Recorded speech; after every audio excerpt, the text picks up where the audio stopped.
शहर की लोकप्रिय सांसद बहन मंजू जी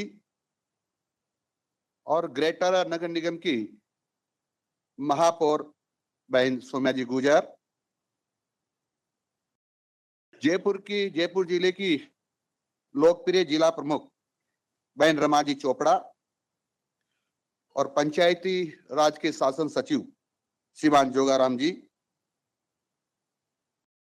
और स्वच्छ भारत मिशन की निदेशक बहन सलोनी खेमका जी और यहाँ पधारे हुए सभी महानुभाव और मेरी जाति के सभी घुमंतु, विमुक्त और अर्ध घुमंतु भाइयों और बहनों और इनकी जो सेवा में रत है सभी उपस्थित महानुभाव, यहाँ पर बंजारा समाज के अध्यक्ष, जिला अध्यक्ष महोदय जेताराम जी बंजारा भी हैं, गाड़िया लोहारों के प्रदेश महामंत्री श्रीमान देवाराम जी गाड़िया लोहार भी हैं, यहाँ पर प्रदेश उपाध्यक्ष गाड़िया लोहारों के हीरालाल जी लोहार भी हैं और गवारिया समाज के सचिव श्रीमान घनश्याम जी भी हैं, नाथ समाज के संरक्षक समुदयाल जी योगी जी भी हैं और पूरे घुमंतु अर्ध घुमंतु प्रकोष्ठ के रामावतार जी योगी भी हैं और श्रीमान महेंद्र सिंह जी जो जयपुर प्रांत के संयोजक हैं, इनका मैं स्वागत करता हूं।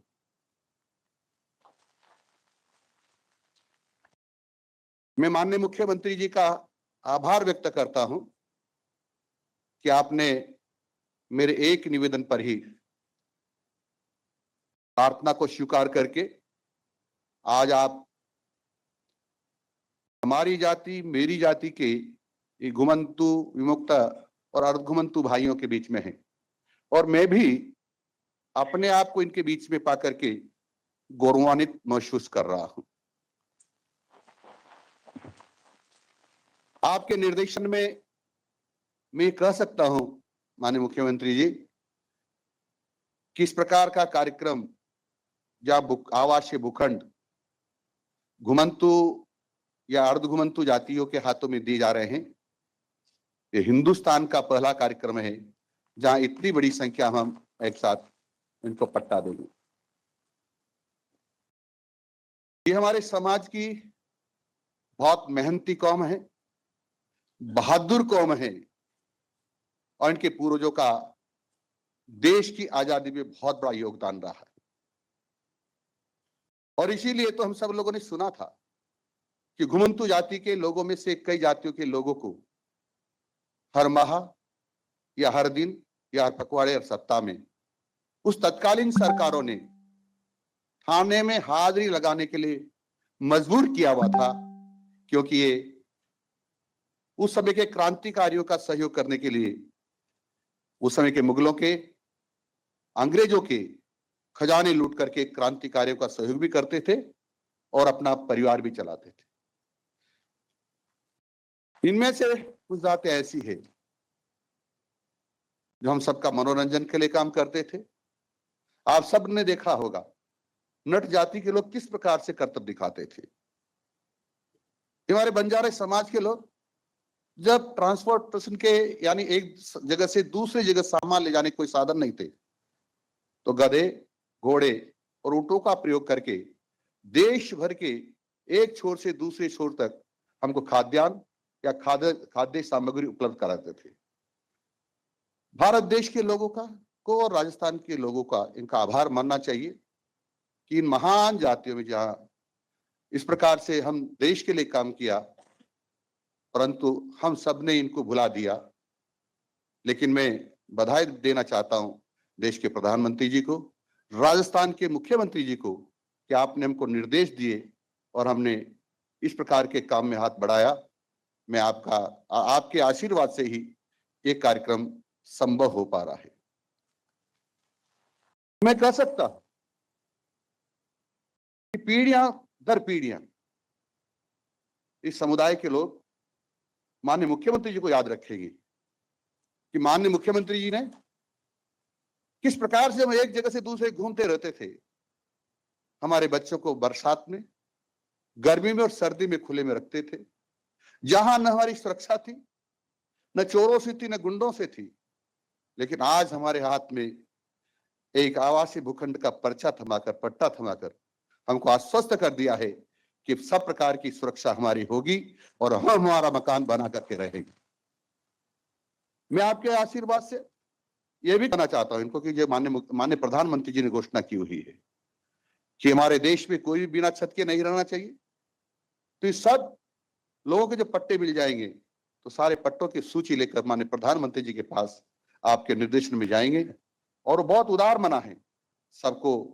वो कहेंगे कि सबको भी आवास मिले और इसलिए प्रधानमंत्री आवास योजना में सबको मकान देंगे। और हम सब लोग हमारी आंखों से इन सबको मकानों में देखेंगे, इनके बच्चे मकान के ताला लगाएंगे, इनके स्कूल जाएंगे। और आपको निवेदन करना चाहता हूं मुख्यमंत्री जी, इस बार अपने अभियान जो घुमंतु जाति के जितने भी लोग हैं उनके बच्चों को लगभग 4000 के लगभग हमने स्कूल से जोड़ा है। ये एक बहुत बड़ा काम किया है। मैं आभार व्यक्त करता हूं घुमंतु, अर्धघुमंतु और विमुक्त जाति का कि आप सब लोगों का देश की स्वतंत्रता में और देश की सेवा में बहुत बड़ा योगदान रहा है। ये देश आपके पूर्वजों का योगदान था, उसको कभी भी नहीं भूला पाएगा। मैं ऐसी प्रार्थना कर रहा हूं और आपको आश्वस्त कर रहा हूं। माननीय मुख्यमंत्री जी, आज कार्यक्रम स्वच्छता का भी है। माननीय प्रधानमंत्री जी ने देश में अभियान चलाया और हम सबको निर्देशित किया था कि भारत देश स्वच्छ रहना चाहिए।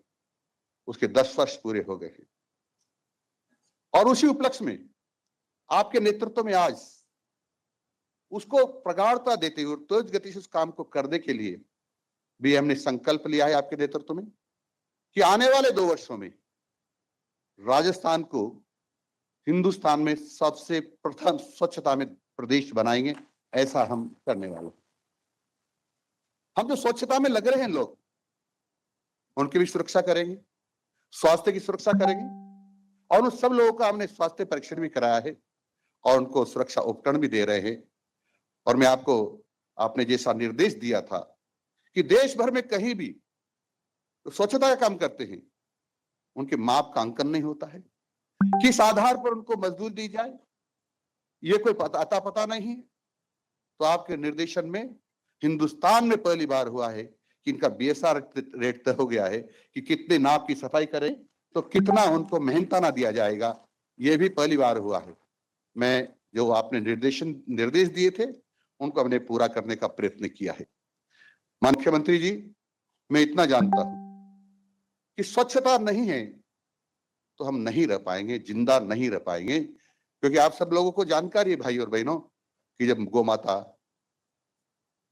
पॉलीथीन को खा जाती है तो मर जाती है और जब यही निरंतर चलता रहेगा तो हम जिंदा नहीं रह सकते, क्योंकि हमारी जो धरती माँ है उसने जवाब दे दिया है कि अधिक खाद्यान्न पैदा नहीं कर सकती हूँ। वो बीमार हो गई है, वो अस्वस्थ हो गई है और उसको अस्वस्थ से स्वच्छ करने का कोई तरीका है तो गौ माता का गोबर है, गौ माता का पेशाब है। इसलिए गौ माता का जिंदा रहना हमारे लिए बहुत आवश्यक है, नहीं तो हम इस धरती पर जिंदा नहीं रह सकते। अब ये भारत माता बहुत चिंतित है, परेशान, वेदना में है और कह रहे कि बच्चों आज तक मैंने तुमको पाला था, लेकिन अब मैं बीमार हो गई हूं, आसक्त हो गई हूं, अब ज्यादा दिनों तक खाद्यान्न नहीं दे सकती हूं। और जब खाद्यान्न नहीं मिलेगा तो हम जगह जगह पर मरे हुए पड़े मिलेंगे। और इसलिए धरती माता का स्वास्थ्य ठीक करने के लिए आवश्यक हो गया है कि गौ माता जिंदा रहे और गौ माता जिंदा रहने के लिए आवश्यक हो गया है कि हम पॉलीथीन का उपयोग किसी भी कीमत पर नहीं करें। पॉलीथीन को जलाने से गंदगी कहां होती है? पुत्र श्री विरमचंद बागरी।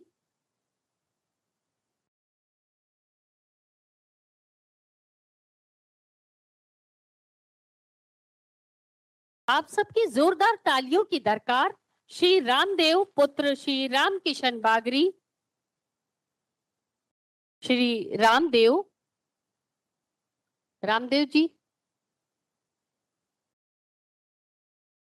क्या नाम है? हाँ हाँ, रामदेव जी। हाँ, राधे श्याम जी दीजिए। राधे श्याम जी पुत्र बिरमचंद बागरी। राधे श्याम जी आइए पहले। हाँ, लीजिए।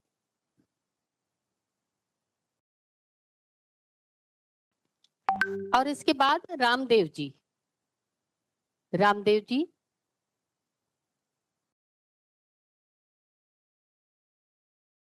ये 5 पट्टों का वितरण हमने माननीय मुख्यमंत्री जी के कर कमलों से किया। और आइए। हाँ, धन्यवाद माननीय मुख्यमंत्री महोदय। और अब अनुरोध माननीय मंत्री महोदय, अगले पट्टों का वितरण आप अपने कर कमलों से करें। श्री फूलचंद पुत्र घासी बागरी जी, आप। धन्यवाद। आइए, अगले पट्टों का वितरण हम माननीय मंत्री महोदय के कर कमलों से करवाना चाहेंगे। फूलचंद जी पुत्र श्री घासी बागरी खैराबाद से, श्री राजा राम पुत्र श्री भैरू बागरी